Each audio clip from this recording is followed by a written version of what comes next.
Welcome back, everyone. Before we dive in, make sure you drop your thoughts and the lessons you took from this story in the comments. And don't forget to like and subscribe. Let's get into it. There is a particular kind of confidence that comes with giving your wife of 12 years an ultimatum about your affair, and an even more particular kind of panic when you realize she has been playing chess while you were playing checkers. Let me paint you a picture. Monday night, October 14th, 9:47 in the evening.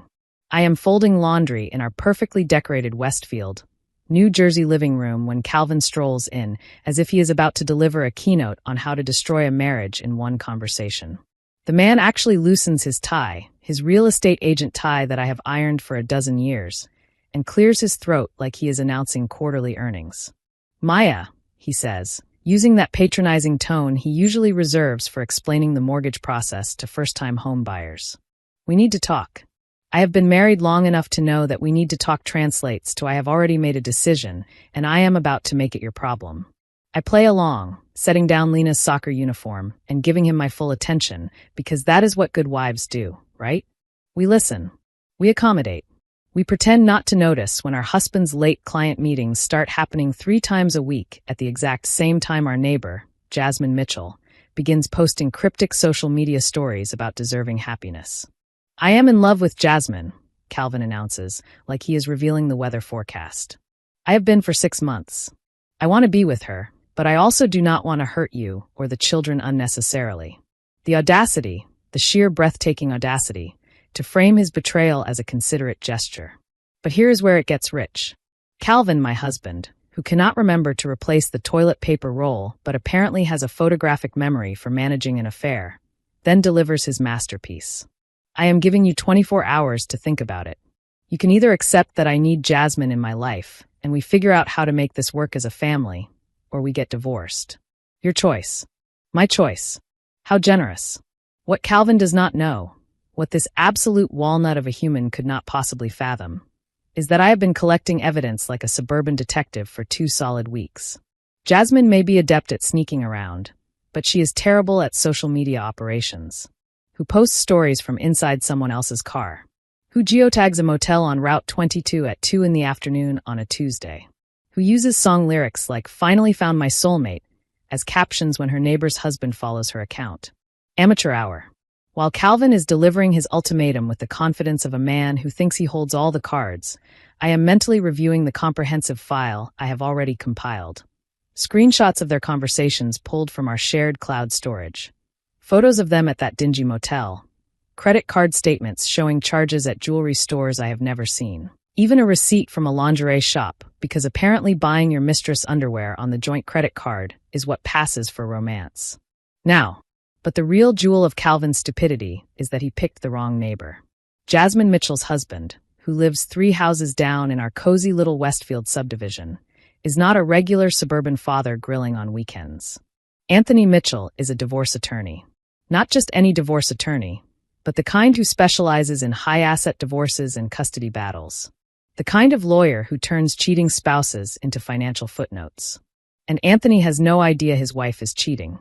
24 hours, Calvin repeats, checking his watch like he is timing a business presentation. "I need an answer by tomorrow night."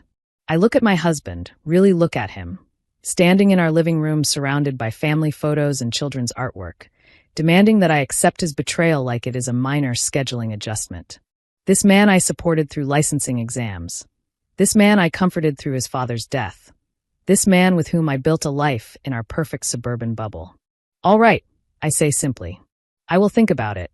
He looks almost disappointed by my calm response, as if he was expecting tears or a desperate scene that would validate his narrative about being trapped in a loveless marriage.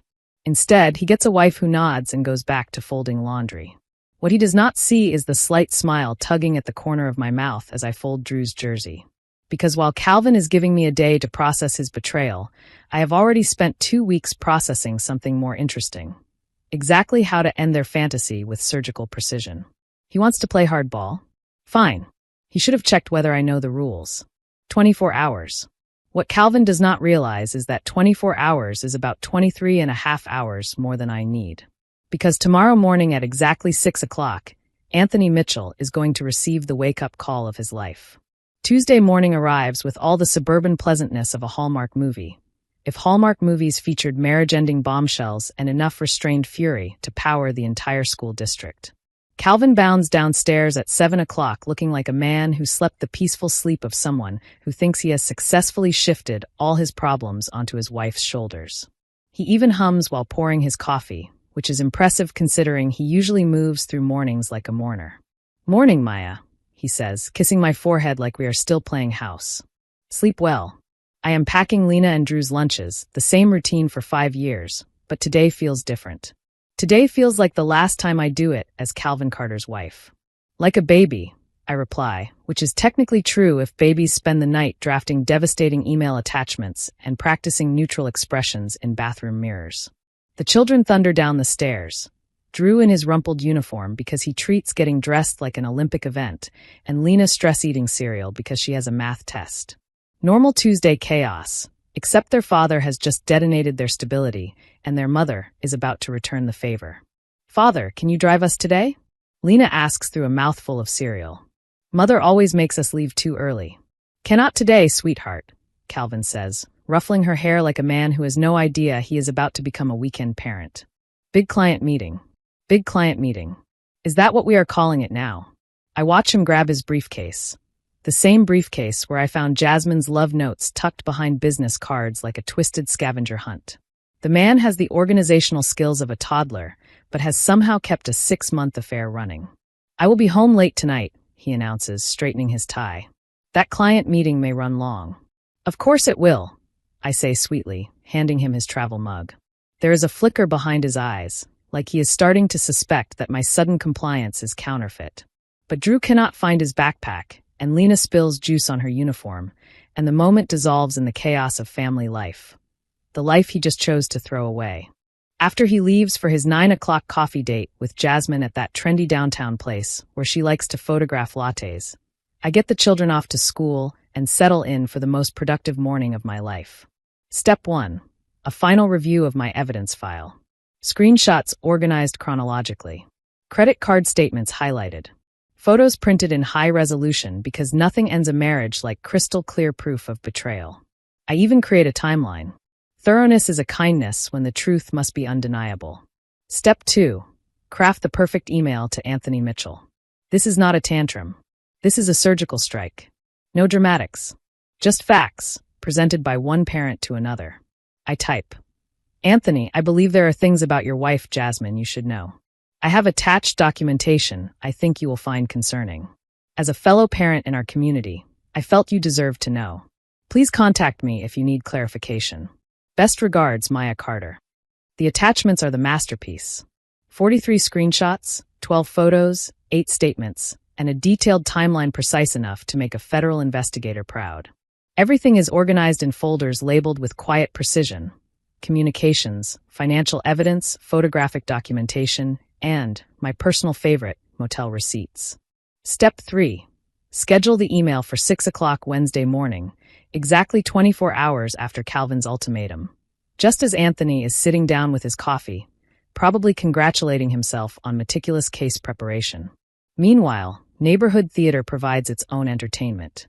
Around 10 in the morning, I take a stroll. Fresh air. A walk. Certainly not surveillance. And what do I see parked in Jasmine's driveway? Calvin's car. At 10 in the morning. During his big client meeting. The stupidity is almost artistic. I lift my phone and snap a quick photo. Just the distinctive BMW in Jasmine's driveway, timestamp clearly visible. Evidence item 44. 20 minutes later, the car is gone and Jasmine emerges looking pleasantly disheveled. The post-encounter glow I used to recognize in my own mirror when my husband came home to me instead of stepping out. She sees me across the street and waves. Waves at the wife of the man she has been seeing for half a year. The audacity is almost admirable. Almost. "Hi, Maya," she calls, smiling with suburban friendliness. "Beautiful morning, is it not?" "Gorgeous," I reply, offering my brightest smile. Perfect day for new beginnings. If she catches the double meaning, she does not show it. Jasmine is many things, beautiful, charming, apparently persuasive enough in bed to convince my husband to risk his family. But sharp is not one of them. As I walk home, I think about timing. In less than 20 hours, Anthony Mitchell will be reading my email over his coffee. In less than 20 hours, Calvin will receive a phone call that ends his affair, his marriage, and his standing in our neighborhood. For now, they can keep playing their little game. Tomorrow morning, when Anthony opens his inbox, Calvin's 24-hour ultimatum will feel quaint. Karma often has impeccable timing. Tuesday evening arrives with sitcom normality, except the laugh track is in my head and the punchline is devastating. Calvin comes home at 6:30 looking like a man who has spent the day making important decisions, which technically he has. He just does not know how spectacularly they are about to backfire. "Children," he announces over dinner. "Your mother and I need to have a grown-up conversation after you go to bed." Lena looks up from her spaghetti with the kind of 10-year-old intuition that slices through adult delusion. "Are you getting divorced?" Drew, 7 and blessedly oblivious, asks if he can have more garlic bread. "We are just talking, sweetheart," I say, hoping my smile is reassuring. Sometimes grown-ups need to discuss adult matters. Calvin shoots me a grateful look, probably thinking I am already falling in line with his new reality. Sweet, naive Calvin. If only he knew that by tomorrow morning, adult matters will include custody and frozen assets. After the children are tucked in, Calvin and I settle in the living room like two executives about to negotiate a contract. "Have you thought about what I said?" he asks. "I have thought about it while scheduling my email. I have thought about it while researching New Jersey divorce law. I have thought about what he stands to lose when this explodes." "I have," I say carefully. "But I need clarity. When you say you want Jasmine in your life, what does that look like?" His face lights up, as if I have asked him to describe his favorite hobby. "She would leave Anthony," he says, leaning forward. "We have talked about this. She is not happy. Anthony works constantly. He is emotionally unavailable. He does not appreciate her. Right? Anthony Mitchell, successful attorney who provides a beautiful home in an exclusive neighborhood and commits the unforgivable sin of working hard. And then what? I ask. She moves in here with her children eventually? Yes. We would blend our families. The children would adjust. Children are resilient. And me? Calvin pauses, arriving at the part of his fantasy that requires disposing of his current wife. You could find someone who makes you happy too. Someone who appreciates you the way you deserve. The condescension is breathtaking. That is thoughtful, I say evenly. But what about practical matters? Money, custody, the house? He waves a hand. We will figure it out. Divorce does not have to be ugly if everyone is mature. This from the man who has been sneaking around like a teenager. And you have discussed all this with Jasmine? Of course. We have planned everything. She is ready to leave. She just needs to know you are all right with this before she makes her move. There it is, the missing piece. Jasmine is waiting for my blessing before she detonates her own marriage. Calvin, I say softly, when did you know you loved her? His demeanor softens, and for a moment I see the man I married. Do you remember that block party in April when you were sick and could not go? I remember. I had been bedridden with a fever. He took the children to the barbecue hosted at the Mitchells. She took care of everything, he says. Made sure Lena and Drew were fed, played games with them, helped at the craft station, and afterward, brought soup for you. Do you remember? I do remember Jasmine at our door with homemade chicken soup and a soft smile, asking if she could help. That is when I knew, Calvin says. She is warm, caring, spontaneous. She makes me feel alive. And there it is, the knife set just right. He fell in love while she was caring for his sick wife and children. I see, I say. And you think Anthony will just let her go? His confidence falters slightly. Anthony is focused on his career. Honestly, I think he will be relieved. She says he barely notices when she is there. Oh, Calvin, you have no idea. Anthony is not a distracted husband. He is a divorce attorney who specializes in making affairs expensive. All right, I say at last. I will accept it. His relief is immediate. He slumps in his chair, exhaling like he has been holding his breath for a day. Really? You are all right with this? I want you to be happy, I say, which is true in a way. I do want him to be happy, right up until Anthony dismantles his life. Thank you, Maya. We can tell the children this weekend. Start planning the transition. He stands, likely to call Jasmine with the good news. One more question, I say. When were you planning to tell Anthony? He pauses, hand on his phone. Jasmine thought she would wait until after his big case next month. She does not want to distract him. How thoughtful. That makes sense, I say. No point in rushing. He smiles, the first genuine smile I have seen from him in months, and heads upstairs to make his victory call. I remain in the living room, watching the clock tick toward Wednesday morning. In 6 hours and change, my carefully scheduled email will arrive. In 6 hours and change, Calvin's affair will go from secret romance to legal warfare. For now, I let him enjoy his moment. Wednesday, 6 o'clock in the morning. I am in the kitchen making coffee when my phone buzzes. Message delivered to Anthony Mitchell. Game on. Calvin is still upstairs, likely dreaming about his new life with Jasmine, when the neighborhood begins to change tones. One car door slams, then another. Voices rise across the crisp morning.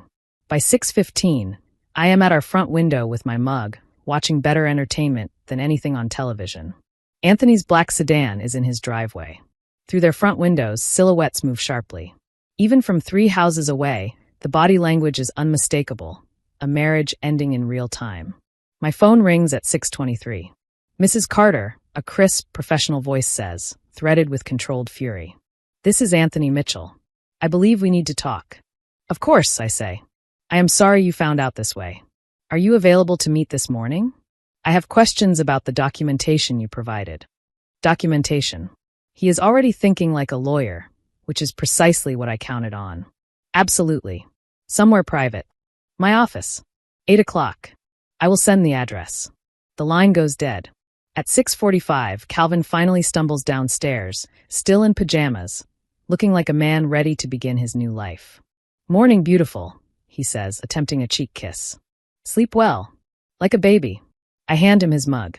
You seem cheerful. I called Jasmine last night. She is relieved. She was worried about how you would react, but she is thrilled we can finally be open. Open about everything, he says. That is one way to put it.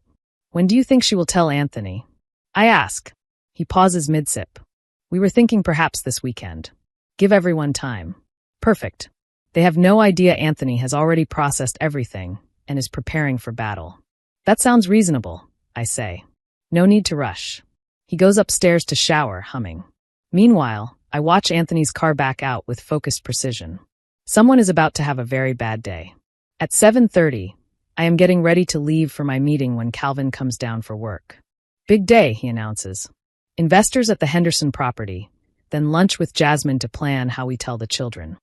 Sounds busy, I say, grabbing my purse. I have errands, such as meeting with a divorce attorney who is about to become my husband's worst nightmare. Anthony's office is exactly what I imagined.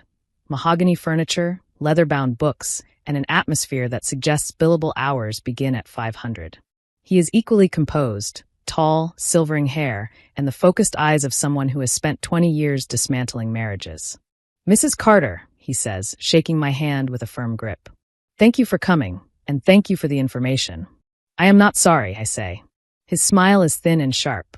I prefer to know exactly what I am dealing with. Now I have questions. For the next hour, he interrogates with the precision of a prosecutor and the thoroughness of an auditor. Every detail, every receipt, every inconsistency that can be exploited. Your documentation is impressive, he says finally. Most people do not collect at this level. I wanted to be thorough. It shows.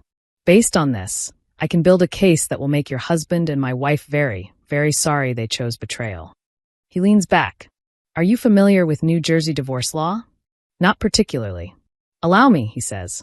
New Jersey recognizes adultery as grounds for divorce, which can impact asset division, alimony, and custody. Furthermore, my wife's conduct places her at a disadvantage. He pulls out a legal pad and sketches a battle plan. Here is what will happen. This afternoon, I will file for divorce and request emergency custody. Your evidence supports claims of emotional abandonment and moral unfitness. Jasmine will be out of the house by Friday. And Calvin? I ask. Anthony's smile hardens. Your husband made a critical error. He chose to have an affair with the wife of a divorce attorney who specializes in high-asset cases and has a track record of dismantling cheating spouses. Practically, he is about to learn that affairs have consequences. Expensive ones. He walks me through the strategy, the custody battles that will drain savings, the asset freezes that will lock up commissions, the professional consequences that will follow. The beauty of your evidence is that it shows premeditation and deception, he says. This was not a moment of weakness. This was calculated. That matters. By 9:30, I leave with a clear understanding of what is about to occur. Anthony gives me his card and instructions to call if I need anything. Legal advice, emotional support, or updates on how thoroughly he plans to take this apart. I drive home past manicured lawns and perfect houses, knowing that by evening, their fantasy will be a legal nightmare. At 11:47, my phone rings. Maya, Calvin says, voice tight. I just received the strangest call from Anthony Mitchell. He wants to meet this afternoon about a business matter. Do you know anything about this? No idea, I say lightly. Perhaps the Henderson property. Did you not say he might be interested in investing? Maybe. He sounded intense. He asked me to come alone. I am sure it is nothing to worry about, I say, which is technically true. He does not need to worry. He needs to panic. You are probably right, he says. I may be late tonight.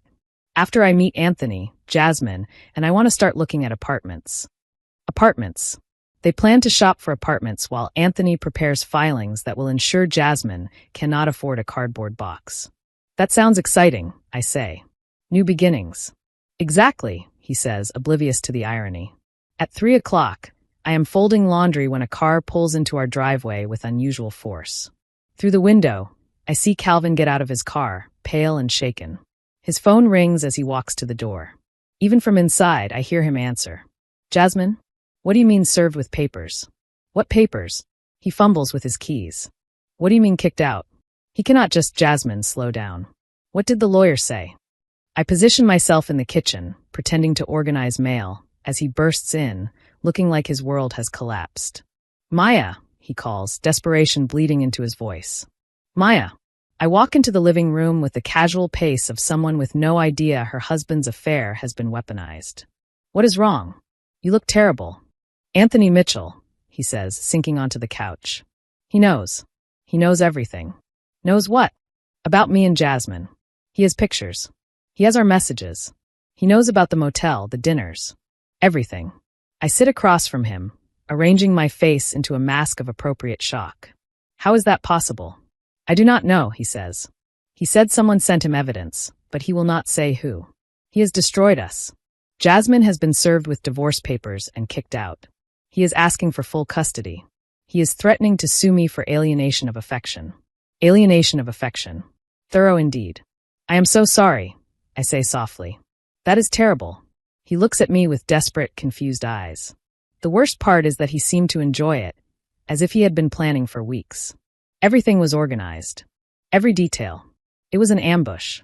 Yes, Calvin. An ambush 6 months in the making. What does this mean for you, for us?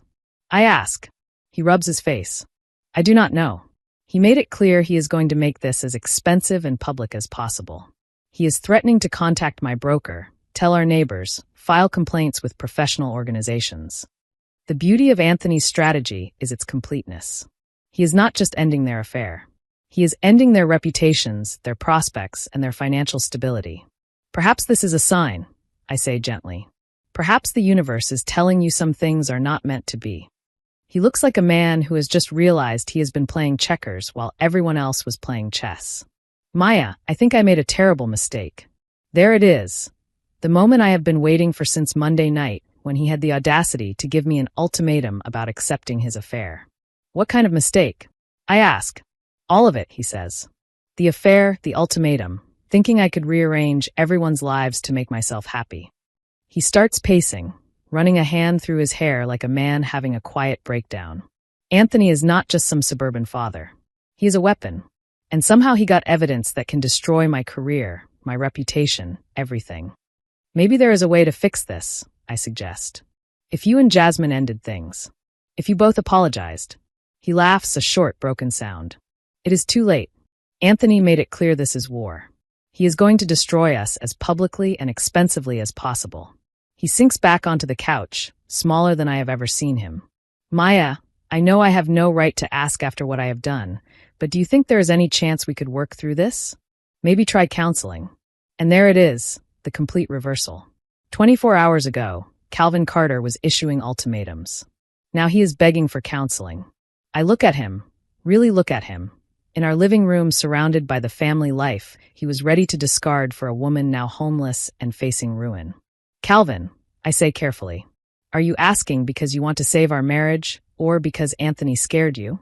The honesty in his pause tells me what I need to know. Both, he admits. I am terrified, and I realize what I was about to throw away. Well, I say finally.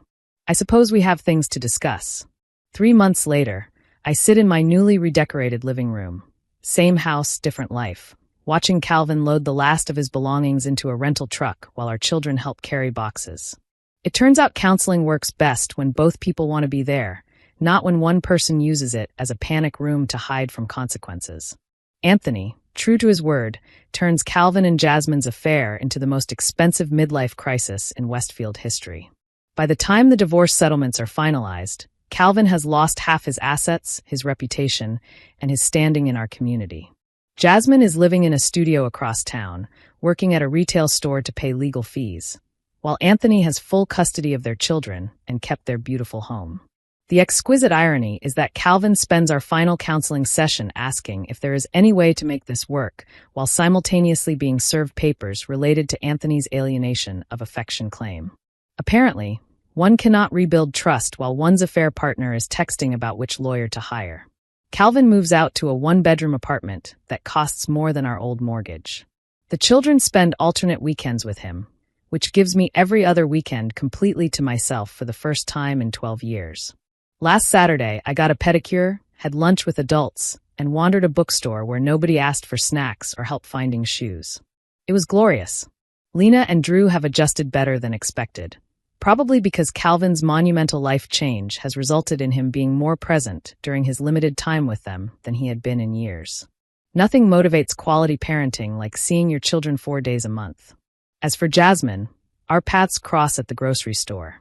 She looks like someone who has been hit by the reality bus, exhausted, diminished, pushing a cart full of generic brands while I load organic everything into mine.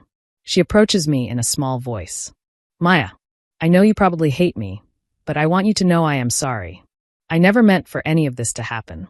I look at this woman who brought me soup while seducing my husband, who smiled and waved while dismantling my family, who thought she could rearrange our lives like furniture. I do not hate you, I say politely. Actually, I should thank you. Her confusion is almost comical. Thank me. You showed me exactly who Calvin really is. More importantly, you showed me who I am when someone plays games with my family. I push my cart toward the checkout, pausing just long enough to add. And next time you decide to have an affair, perhaps do not choose the neighbor whose spouse specializes in destroying cheating spouses in court. The thing about betrayal is that it clarifies. All those years I spent being the accommodating wife, the understanding partner, the woman who made everyone else's life easier. That was not kindness. That was fear. Fear of conflict. Fear of being alone. Fear of discovering I might not be as nice as I pretended. It turns out I am not that nice. When someone threatens my family, my home, my children's stability, I become something much more dangerous than nice. I become strategic. Calvin learned this the hard way. Jasmine learned this the expensive way. And Anthony Mitchell earned himself the reputation as the lawyer who turned his own wife's affair into a master class in legal warfare. The children are thriving. Lena's grades have improved since the household tension evaporated, and Drew has stopped having those mysterious stomach aches that started right around the time Calvin began his late meetings. Children know when something is wrong, even when adults think they are subtle. I am learning things about myself I never knew. How much I enjoy control over my own space, my own schedule, my own life.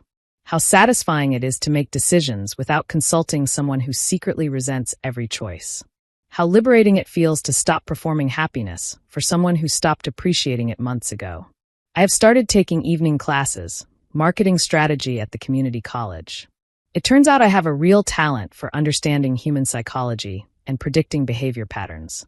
Who knew? If you enjoyed this story, please like, comment, and share this video with your friends. Subscribe and turn on the notification bell so you never miss a powerful story drop.